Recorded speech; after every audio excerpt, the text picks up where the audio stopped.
This is a paper with three other co-authors. Actually, Rajesh Raj was supposed to present this paper in this conference, and he had a last-minute travel problem, and he couldn't make it, so I'm stepped in for him. So we are Ira Gang, Rajesh Raj, myself, Myung-Soo Young, who's Rajesh is in India, and Myung-Soo is in South Korea. So the paper is really follows a little bit from what we discussed in the session on women's work yesterday, where in that session we talked about women's labor force participation and understanding what might hold that back. Here we sort of take a little bit of a different focus. So we know there's been some literature on gender gaps and women's participation in labor force, gender wage gaps, but there's not much of a literature on gender difference in firm productivity, especially the informal sector. And of course, that's a really important question because female micro entrepreneurs face significant disadvantage compared to male micro proprietors, and there's some literature on that. And also, we know that women tend to be more self-employed than men in the informal sector. There's not more women who are self-employed. So it's an important question to ask. So what we're going to do in this paper, we'll examine the correlates of gender differences in productivity of male and female-owned firms in the informal sector. We would assess whether a performance gap between male-owned and female-owned firms exists at all. Is it really worth studying? And also then try to see if we do see a gap, what explains this? I want to say right away, if you notice the word I'm using is correlates. This is not causal, and in fact, that's something that one to be careful about. We're not presenting causal evidence. So the informal sector. There's a large literature on this particular topic, and we know it's a very heterogeneous sector. And we can think about households which are surviving, just about surviving, but there are also households which actually have some growth prospects, might move to the formal sector at some point. And so we do see this situation, we do see survivalist households, but we also see households which are using the informal sector to step up to the formal sector. And that's true for most countries, but and also true for India, which is the focus of this paper. In India, of course, as many of you know, India is a very large informal sector, one of the largest shares, in absolute terms, obviously, in the world. It has about 75% of manufacturing employment are in the informal sector and 17% of manufacturing output. The difference between the shares of employment and output suggests, of course, that the informal sector is not very productive, which is not surprising. The women are more likely to run small family enterprises and are concentrated more in less productive activities. So obviously, this is an important question from a policy point of view. If female-run firms are going to be more productive, then of course it's important to try and find out why that's the case and do something about it. Because the more that happens, the less likely these women-owned firms women are going to be able to move out of poverty. So that's obviously an important normative question. So we're going to use OHACA, and we're going to use recentered influence function decompositions. This is why I said it's not causal. This is correlates. And we're going to look at gender gaps in productivity. And of course, we're going to use RIF because many of you probably know this. OHACA has got some problems. It's prone to specification errors, lacks the counterfactual.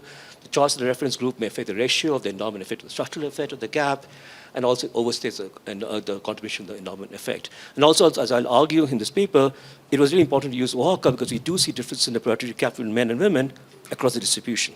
In other words, the gap differs over the distribution itself. I'll show you a plot on that.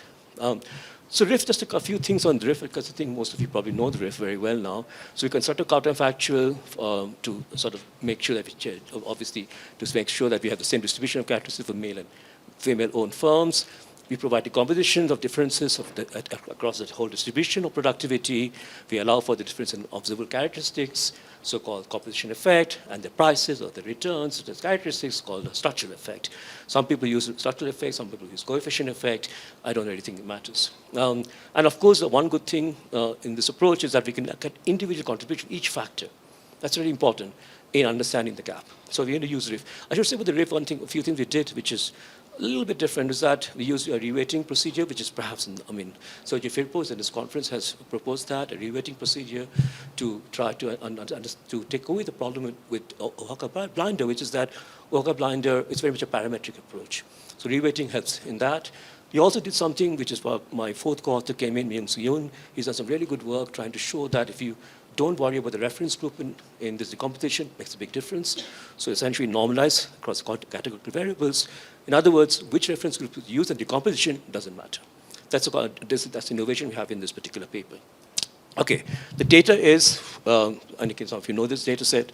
This is data on nationally represented data set on unincorporated non-agricultural enterprises. So we're not looking at agricultural enterprises here. So we're manufacturing traded services. And the data has not been used to analyze firm productivity before. I think these are one of the first papers on this, and the factors contributing to that. And also it has this very rich data set which has a lot of information about firm characteristics, firm constraints, along with the gender of the owner, which is also important. So we have 270,000 odd firms, of which 13% are female-run. Obviously, that's not surprising. There are more male-run firms, and we're only going to rest the data sole proprietorship firms, because there are others which have shared ownership and so on. So only sole proprietorship, because we want to uniquely identify the gender of the owner. Right, so variables, gender, of course, who owns and manages the enterprise, dependent variables, labor productivity. We don't use TFP, total factor productivity, because estimates of capital stock for informal enterprises is a bit dubious, right? So you want to stay with labor productivity as a measure of firm performance. And then we have this sort of independent variables or explanatory variables, firm characteristics, which is firm size, age, location, assistance from the government or other sources, registration with set authorities, linkages with formal set of firms, and account maintenance. Do they maintain accounts using bookkeeping and so on or not? And then on firm constraints, do they have access to finance? So we have a measure of finance constraints. Do they have access to electricity? And then we have a bunch of variables which perhaps those who work in India would recognize. On social groups, the caste of the firm owner, scheduled castes, scheduled tribes, other backward castes, OBC, and general. Because social groups, as we know, the literature in India shows that there's a big difference in poverty rates and so on between those groups who are disadvantaged, scheduled castes, scheduled tribes in particular, and the general caste population. And then we have controls on industry effects, industry fixed effects, and state fixed effects. Okay, so that's what we have for our explanatory variables. Now, if you look at this plot of the gender productivity gap, what is interesting in this is our distributions, kernel density estimates. You can see there's not much of a difference here. Male is red, female is blue, not much of a difference here. But there's a big difference here that's also evident in the quantum plot. Okay, so there is a difference. You can see that, but the difference comes much more clearly in this part of the distribution. So just to summarize that productivity of male-owned firms is higher than that for female-owned firms. The mean gender productivity gap is 70 log points, which is quite a lot. We find the gap increases strictly up to the 40th percentile, then falls steadily. And we see the gap is highest, widest at the bottom percentiles, and lowest at the top percentile. So the gap seems to be much more evident for the lower productivity firms. Okay? And right away, by looking at the distribution, you can see the Oaxaca blinder is not particularly useful, right? Because Oaxaca blinder is a mean decomposition. So right away, you can see that why we need to use RIF, right? RIF makes more sense. Okay, so we use, again, I mean, in the paper, we have both traditional Oaxaca and RIF. So, you know, we want to make sure that we have, whatever we do is covering both Oaxaca and RIF. We get very similar results. So I'm not going to present Oaxaca blinder here. And RIF is the combination performed with the mean and different deciles. We did a lot of robustness tests on this, but I'm not going to present all the results.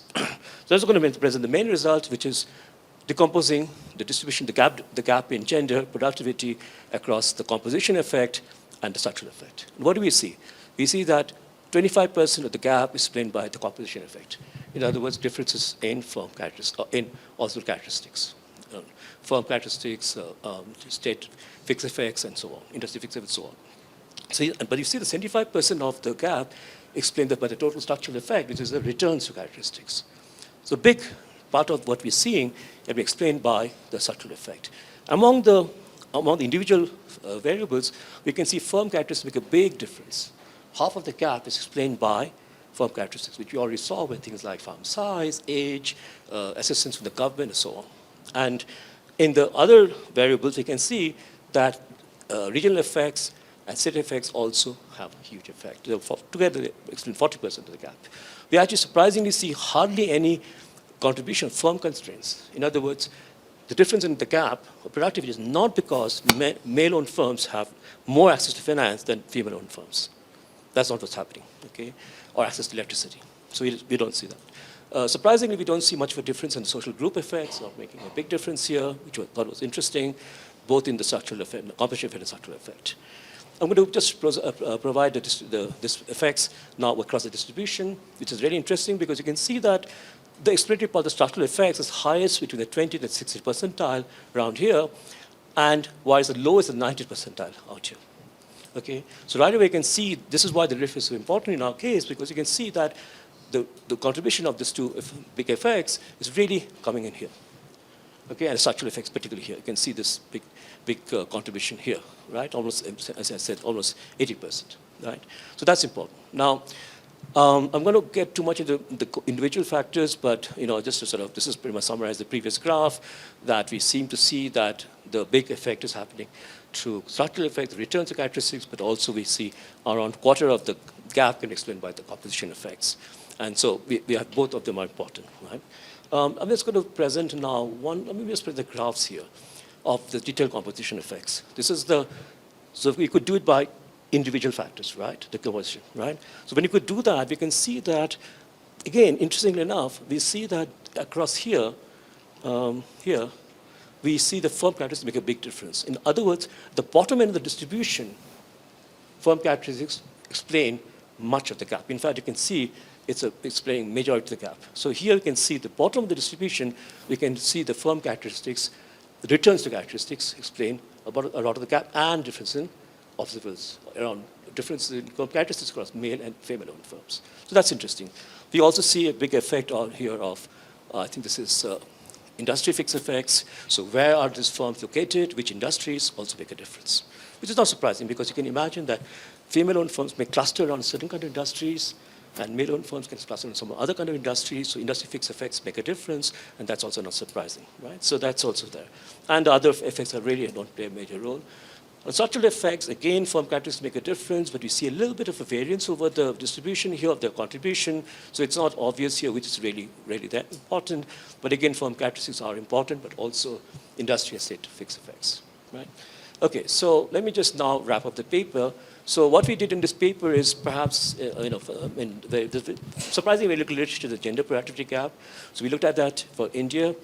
We looked at informal sector firms because we do think that's where the gaps are often the most acute, and we obviously observe that in the productive distribution. It's really the least productive firms where the gap is the most, not the higher end. So we find systematic differences in the productivity between male-owned and female-owned firms in the Indian informal sector, with male-owned firms more productive than female-owned firms. And when we look at the reasons for that, so we find the gender gap is particularly observed in the bottom and middle parts of the distribution productivity, and less evident for the most productive male and female-owned firms. Now remember that those firms which are the most productive in this distribution, some of them might move to the formal sector, right? These are the ones who probably make the jump. Right? So in other words, those ones here in this part of the distribution are the ones who are probably most likely to move to the formal sector. Not all of them, but some of them will, right? We don't have that. We don't know which will because we don't have a panel in this for the data. But we also find that among observable characteristics, the most important contributing set of factors explaining the gap is to do with firm characteristics. And the interesting thing there is it's important both for the composition effect, but also to a lesser extent for the structural effect. Okay. So that's important. We also find that, so from a policy point of view, and this is why I was being careful that I didn't want to say this paper is causal, because one obvious policy implication would be that we need to do something about why is there this difference in both in the composition effect and returns to characteristics to do firm characteristics. And you might argue that we might have to have more training programs for female puppeteers. We might just try and find a way to see that they can register with state authorities and so on. But this, of course, because it's a paper that's correlational, not causal, these are things that we need to do more, right?